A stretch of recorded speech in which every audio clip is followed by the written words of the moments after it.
이거 한국말 공부해요. Now, you're probably wondering, what did she just say? Well, to tell you, I said, hello, my name is Cassie, and I'm studying Korean. Now, this is just a little quote I found of a Korean singer. His name is Rain. He had once said, "The biggest competition is myself. I am not looking to follow others to pull them down. I am planning to test my own boundaries. To me, this is what senior projects mean. It helps you realize certain passions that may be lifelong and lead to possible careers." Do you have speakers? Yep, so the sound will be there. This is just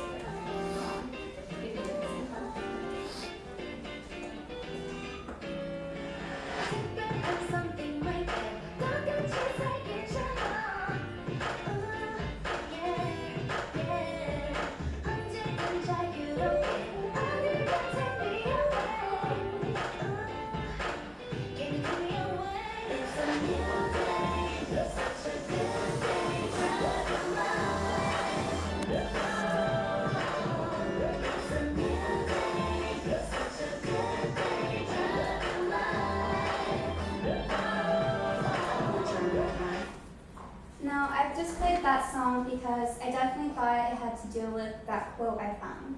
Because it's talking about being able to control your own life and doing what you like. And so, like I said, this is something I definitely think senior projects help us with. Now, what exactly is my senior project? To tell you, it was basically learning basic Korean. Why would I learn this out of how many other projects there is out there? I started to learn basic Korean because my older brother, Eric Churchward, who has been living in Korea for the last 4 to 5 years as an English teacher. And for the last year or so, I've been planning to visit him because he hasn't been home for 3 to 4 years. Now, I just want to say thanks to him because he definitely helped me choose my senior project because I was definitely confused. But I also want to thank a friend I made, Cho Jun-shik. He lives in Busan, South Korea. He basically became my teacher in March because I was definitely not getting anywhere working on my own. I was having problems figuring out if I was seeing stuff right or if I was doing anything correctly. So I was testing myself a lot. And he was a college student, so it wasn't that much of an age difference. So it wasn't a lot of butting heads because he was older. Also to my mentor, Miss Wheeler, because at first, when I decided to do this, I didn't know how to approach this. I went, okay, so I'm going to do this, so I'm going to get a bunch of books, and I'm going to try to learn. But I didn't know how to learn. Sure, I've been in language classes before, all of us have. But I didn't have a good idea of how to approach it or anything of the sort. Now, some things I learned kind of the hard way. Now, the first two definitely go together.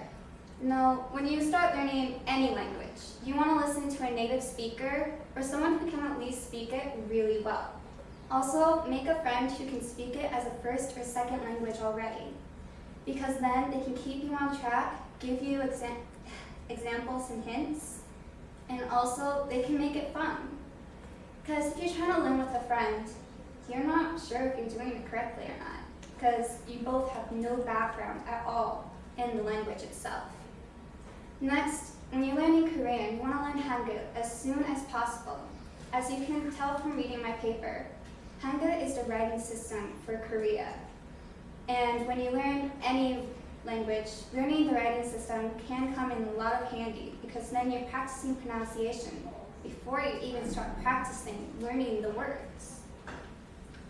When you learn something new, try to fit it together with what you already learned.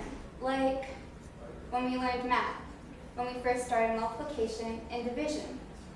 We didn't start, okay, let's do this. We went, when we times 4 times 4, we took 4 plus 4 plus 4 plus 4. We always took things that we already learned and put into something that we just learned. So I definitely think that we should do, when you're learning language, do that. It's really helpful to remember stuff. And also, for every day, try to pick a few words or phrases to use. Now, as you can see up there, I have two phrase books I used, and also a textbook. And now I use these mostly because it made it a bit easier for me to pick out words in that instead of going online and trying to trust what people are telling me. So I like using my books a lot more. Repetition, like I said with the math thing, you'd think that I would have realized. Repetition, I mean, we've been going through school for how long, and a lot of the stuff we learn over and over again, where it can stick in our memories. So I didn't realize that I could have done that right away and saved myself some trouble. When you learn refresh your memory whenever you can. I know that's a lot like repetition, but refreshing your memory is a lot different than that. It's trying to recall something.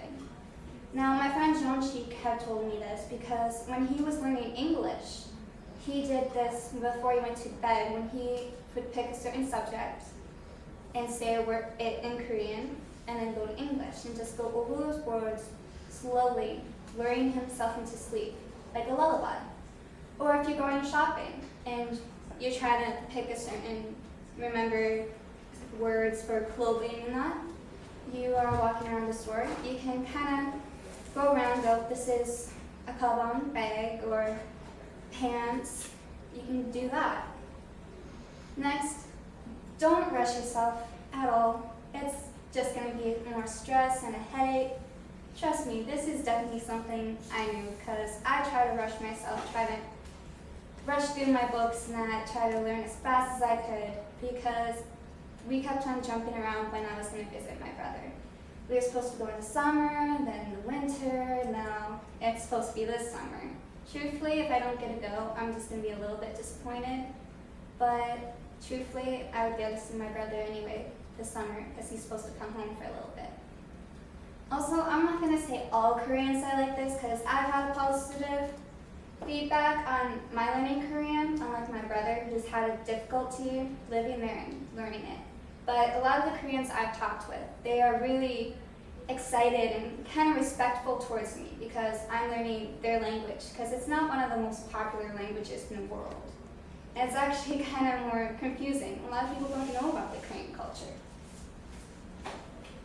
What was my paper on?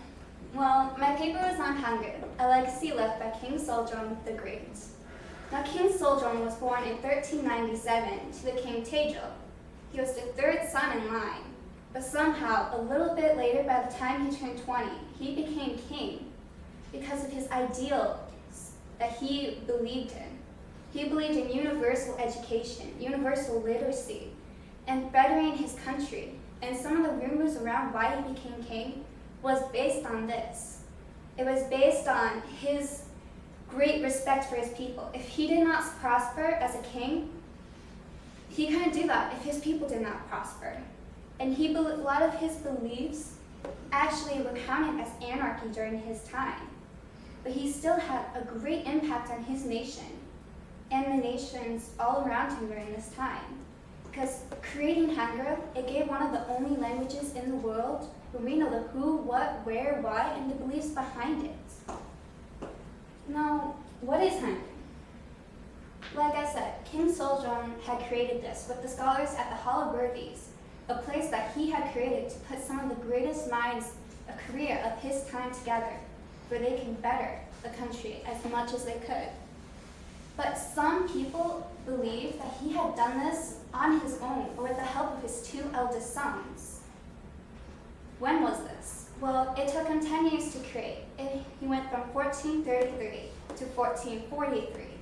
But he still did not give it out to the public until 3 years later on October 9, 1446, in a very detailed manual on how to use it, because he wanted it to be easy for them to be able to read it, to use it, but also because he had problems with some of the scholars at Hall of Worthies being very against this, giving it out to the people, because it was not accepted for over 400 years.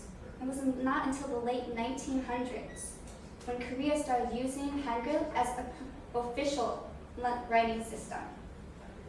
Why would he create this? Wasn't the writing system that they were using before working just fine? Well, to tell you, it wasn't. Only high-class Korean citizens knew how to use the writing system, because all they were doing was trying to mooch off the Chinese script and using it for their own language. And if you know anything about Chinese and Korean, you would know that they're from two different language families. And his beliefs behind this creation were to make it easy for people to learn and something that he could definitely make people believe in. Now, what were the beliefs?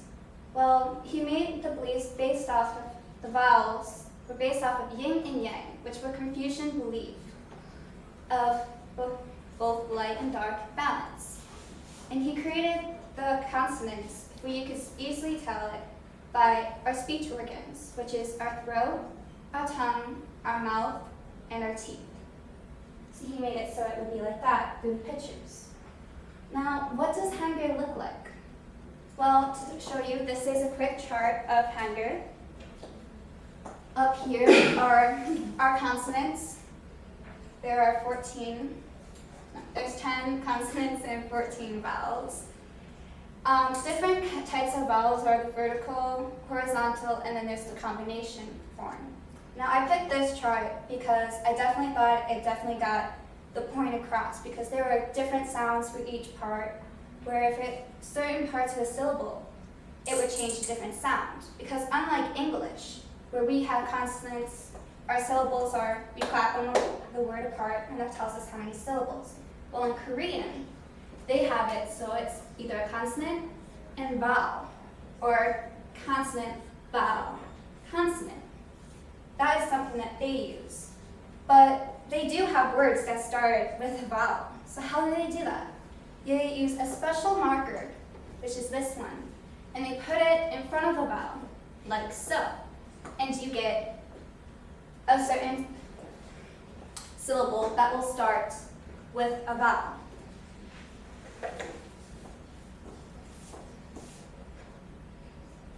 Now, what are the basics of Korean? I mean, it can't be that hard.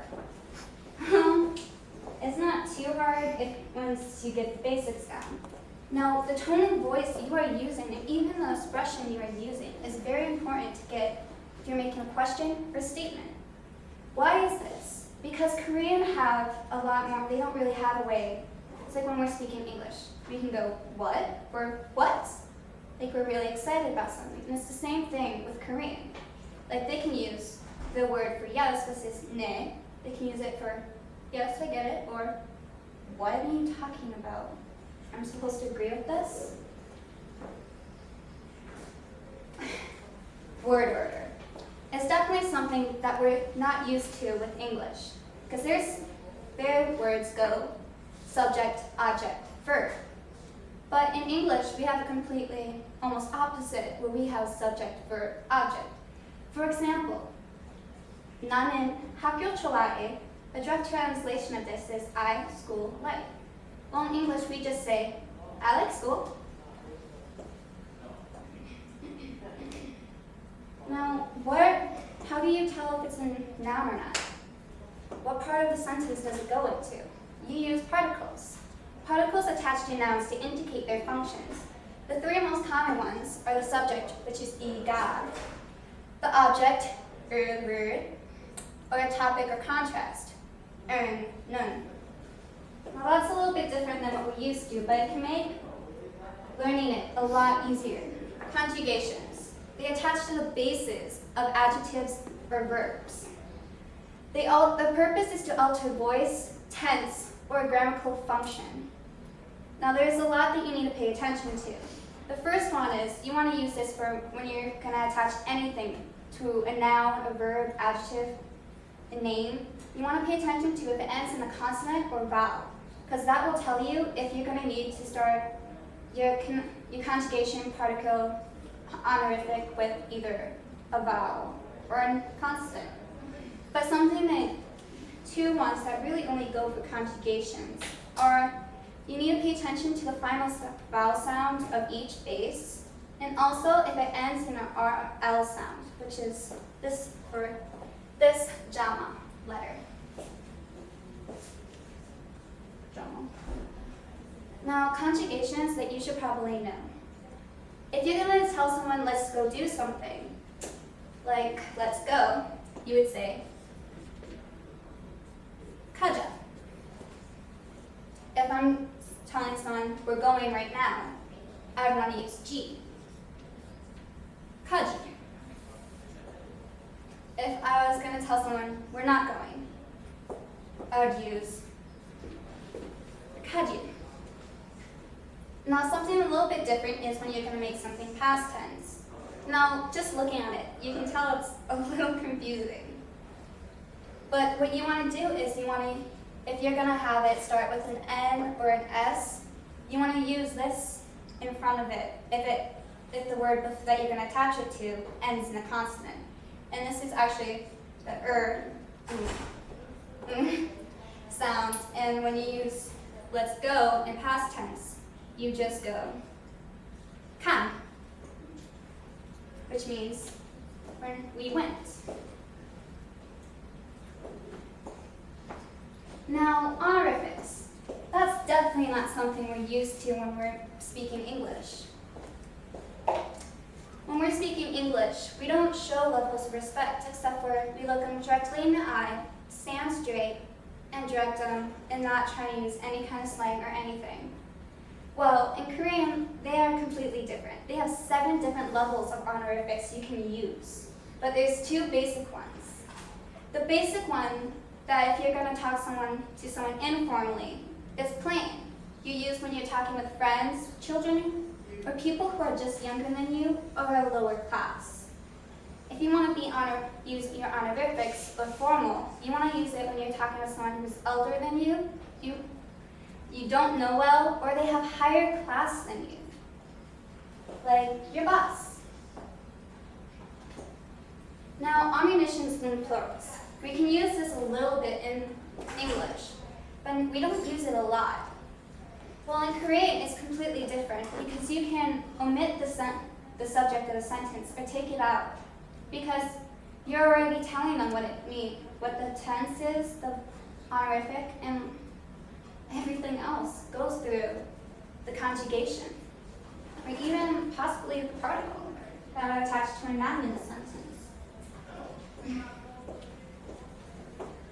In conclusion, this is definitely something I want to take more of a look into, well, either learning about more languages or even a bit more into Korean, because learning languages is definitely really fun and fascinating to me. One thing that I want to end this in is a little saying that my friend John Shika told me. 오늘은 하루는 컸선 음악을 하루는 컸습니다, which stands for studying the language is like studying its culture. And to me, I definitely think studying the language can give you a bit more insight on what the culture started off with, but even what it's like today. 감사합니다. Any questions?